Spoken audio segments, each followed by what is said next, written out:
വിയപുരമാണ് വിജയികളായത് എന്നാണ് മനസ്സിലാക്കുന്നത്. ഇഞ്ചോടിഞ്ച് പോരാട്ടമാണ്. രണ്ട് ലാപ്പുകൾ നമ്മൾ കണ്ടത്. പള്ളാത്തുരുത്തി തുഴയുന്ന മേൽപ്പാടം, BBC കൈനഗിരി തുഴയുന്ന വിയപുരം, ഒപ്പം നിരണം ബോട്ട് ക്ലബ്ബ് തുഴയുന്ന നിരണം ചുണ്ടൻ. ഇവർ മൂന്ന് വള്ളങ്ങളാണ് മത്സരിച്ചത്. അതിൽ ഇഞ്ചോടിഞ്ച് പോരാട്ടത്തിനൊടുവിൽ വിയപുരം കപ്പടിക്കുന്നു. 5ാമത് ചാമ്പ്യൻസ് ബോട്ട് ലീഗിൽ കിരീടം ചൂടുന്നു വിയപുരം എന്ന വാർത്തയാണ് ഇപ്പോൾ വരുന്നത്. അതും ഇഞ്ചോടിഞ്ച് പോരാട്ടം കാഴ്ചവെച്ചാണ് വിയപുരത്തിന്റെ ഈ തുടർച്ചയായ വിജയം എന്നുകൂടി മനസ്സിലാക്കുന്നു. അശ്വിൻ പലാഴി അതിന്റെ ഏറ്റവും പുതിയ വിവരങ്ങളുമായി ചേർന്നു. വിയപുരത്തിന്റെ വിജയം ആഘോഷിക്കുന്ന ആരാധകരെ അവിടെ കാണാം. വലിയ ജനക്കൂട്ടം അവിടെ തമ്പടിച്ചിട്ടുണ്ട്. പാലത്തിന് മുകളിലും കൈനഗിരി പുഴയുടെ ഓരങ്ങളിലും ഇരുന്ന് വിജയഭേരി മുഴക്കുന്ന ആരാധകരെയും കായിക പ്രേമികളെയും ഒക്കെ നമ്മൾ അവിടെ കാണുന്നു. വള്ളംകളി പ്രേമികളെയും കാണുന്നു. അങ്ങനെ ചാമ്പ്യൻസ് ബോട്ട് ലീഗിന്റെ 5ാം സീസണിൽ വീണ്ടും കപ്പടിച്ചിരിക്കുന്നു വിയപുരം ചുണ്ടൻ. അശ്വിൻ പലാഴി, ഇഞ്ചോടിഞ്ച് പോരാട്ടം നമ്മൾ കണ്ടു. ഫൈനലിൽ അതിൽ വിയപുരം വീണ്ടും ജേതാക്കളായിരിക്കുന്നു. വിവരങ്ങൾ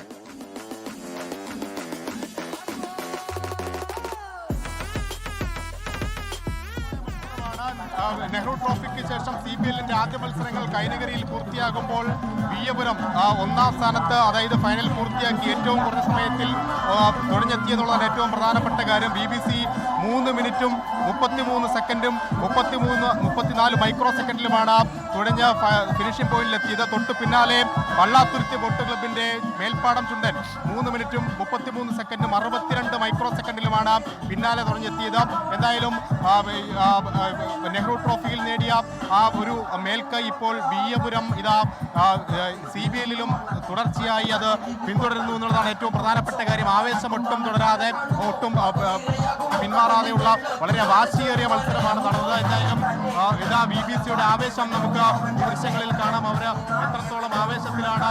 ഉന്നമടയിൽ തുടങ്ങ അതിന്റെ 10 മടങ്ങിരട്ടിയിൽ, അതിനേക്കാൾ സമയം കുറവിൽ 3 മിനിറ്റ് 33 സെക്കൻഡ് 33 മൈക്രോ സെക്കൻഡിൽ ഈ കൈനഗരിയിലെ വിജയം അവർ കൈവെള്ളയിലാക്കിയിരിക്കുന്നതാണ് ഏറ്റവും പ്രധാനപ്പെട്ട കാര്യം. അവരുടെ ആവേശം അവരുടെ തുഴകൾ ഉയർത്തിപ്പിടിച്ചുകൊണ്ട് ഈ പമ്പയാറ്റിലൂടെ തിരികെ ഫിനിഷിംഗ് പോയിന്റിലേക്ക് എത്തുകയാണ്. ആ വിയപുരത്തിന്റെ ആവേശം എത്രത്തോളം എന്ന് നമുക്ക് ദൃശ്യങ്ങളിൽ നിന്ന് വ്യക്തമാണ്. ഇത്തവണ പള്ളാത്തുരുത്തിയെ സംബന്ധിച്ച് അഭിമാന പോരാട്ടമായിരുന്നു. ഉന്നമടയിൽ നഷ്ടമായത് CBLൽ കൈനഗരിയിൽ ആലപ്പുഴയിൽ ഹോം ഗ്രൗണ്ടിൽ തിരിച്ചു പിടിക്കാമെന്ന മോഹവുമായി എത്തിയ പള്ളാത്തുരുത്തി ബോട്ട് ക്ലബിന് നിരാശയോടെ തിരികെ മടങ്ങേണ്ട ഒരു സാഹചര്യം വിയപുരം വീണ്ടും അവർക്ക് തോൽവി സമ്മാനിച്ചിരിക്കുന്നു. കഴിഞ്ഞ തവണ പരാതിയടക്കമായി ഉന്നമടയിൽ എത്തിയെങ്കിലും അതിലും ഫലം കണ്ടില്ല. അന്ന് ഏത് വിജയമാണോ ഉണ്ടായത് അതേ വിജയം തന്നെ നിലനിൽക്കുമെന്ന് NDBRM വിധി എഴുതി. ആ വിധിയെഴുത്തിന് പകരമായി വിയപുരത്തിന് മറുപടിയായി കൈനഗരിയിൽ നടക്കുന്ന CBLന്റെ ആദ്യ മത്സരത്തിൽ തങ്ങളുടെ തിരിച്ചുവരവായിരിക്കുമെന്ന് പ്രഖ്യാപിച്ചാണ് BBC ഇത്തവണ പമ്പയാറ്റിൽ തുടയെറിഞ്ഞത്. പക്ഷേ അവിടെയും തിരിച്ചടിയാണ്. മൈക്രോ സെക്കൻഡുകളുടെ വ്യത്യാസത്തിൽ കൃത്യമായ വിജയം. 2 തുഴപ്പാടകലെ BBCയെ പിന്നിലാക്കി വില്ലേജ് ബോട്ട് ക്ലബിന്റെ കരുത്തന്മാർ കൈനഗരിയുടെ പുന്നാരമക്കൾ ഈ കൈനഗരിയിൽ 1ാം സ്ഥാനത്തെത്തിയിരിക്കുന്നു. ഏറ്റവും കുറഞ്ഞ സമയത്തിൽ 3 മിനിറ്റ് 33 സെക്കൻഡ് 33 മൈക്രോ സെക്കൻഡ് ആധികാരികമായ വിജയം നേടിയ BBC ആദ്യ CBL മത്സരത്തിൽ 1ാം സ്ഥാനം നേടി വിജയികളായി ഫിനിഷിംഗ് പോയിന്റിൽ എത്തിയിരിക്കുന്നു. അവരുടെ ആവേശം എത്രയെന്ന് ഈ പമ്പയാറ്റിലെ ആവേശത്തിൽ നിന്ന് നമുക്ക് മനസ്സിലാകുന്നുണ്ട്.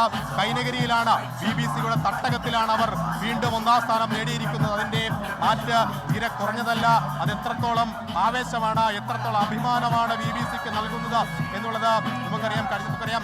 ഇതിനു മുമ്പ് നടന്ന 2024 നടന്ന നെഹ്റു ട്രോഫിയിൽ വിജയികളായി എന്ന് അവർ അവകാശപ്പെട്ടെങ്കിലും എന്തായാലും 2 വള്ളപ്പാടുകൾക്ക് അകലെയാണ് പിന്നിൽ വന്ന വള്ളത്തെ പിന്നിലാക്കിക്കൊണ്ട് വിയപുരം വീണ്ടും ജേതാക്കളായിരിക്കുന്നത്. 5ാം സീസണിൽ ചാമ്പ്യൻസ് ബോട്ട് ലീഗിന്റെ 5ാം സീസണിൽ അങ്ങനെ വിയപുരം വിജേതാക്കളായിരിക്കുന്ന വാർത്തയാണ് ഈ മണിക്കൂറിൽ പുറത്തു വന്നത്. ലോകത്തെവിടെയായാലും ഏത് സമയത്തും 24 വാർത്തകളും ഓഗ്മെന്റഡ് റിയാലിറ്റി പാക്കേജുകളും എക്സ്പ്ലെയിനറുകളും വിശദമായി കാണാൻ ഞങ്ങളുടെ YouTube ചാനൽ നിങ്ങൾക്ക് സബ്സ്ക്രൈബ് ചെയ്യാം.